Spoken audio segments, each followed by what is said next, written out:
আমরা যখন ফোনে কথা বলি বলতে বলতে কোনো কারণে পাওয়ার বাটনে প্রেস লাগলে আমাদের কলটা কেটে যায়। তো এই সমস্যার সমাধান কিভাবে করবেন তার আগে বলে রাখি, আপনি যদি এখনও পর্যন্ত আমার চ্যানেলটি সাবস্ক্রাইব না করে থাকেন তাহলে এখনই সাবস্ক্রাইব করুন আর পাশে থাকা বেল আইকনটি প্রেস করে দিন। তো যদি এরকম কারোর কল করা অবস্থায় পাওয়ার বাটনে চাপ লেগে কল কেটে যায় তাহলে তারা এই সেটিংসটা করে নেবেন। সেটিংসটা পাবেন সেটিংস থেকে চলে যাবেন অ্যাক্সেসিবিলিটিতে যাওয়ার পরে চলে যাবেন টাচ অপশনে। টাচে ক্লিক করার পরে একবারে নিচে চলে যাবেন, এখানে একটি অপশন দেখতে পাচ্ছেন যে prevent to lock in call.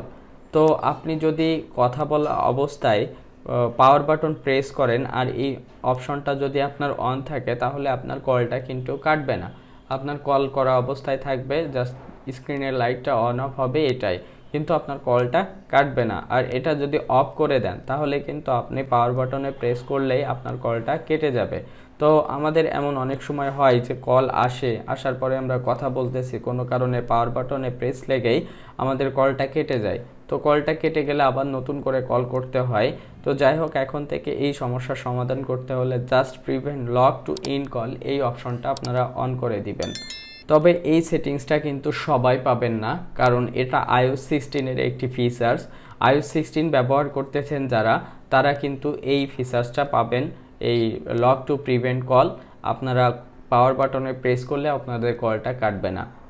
যাদের ফোনে এখনও আসে নাই বা যারা লো iOS ভার্সন ইউজ করতেছেন তারা অন্য কীভাবে এই সমস্যার সমাধান করবেন সেটা নিয়ে পরবর্তীতে ভিডিও দিব। আজ এ পর্যন্ত, দেখা হবে পরবর্তী ভিডিওতে। সে পর্যন্ত সাথে থাকুন, সুস্থ থাকুন, আল্লাহ হাফেজ।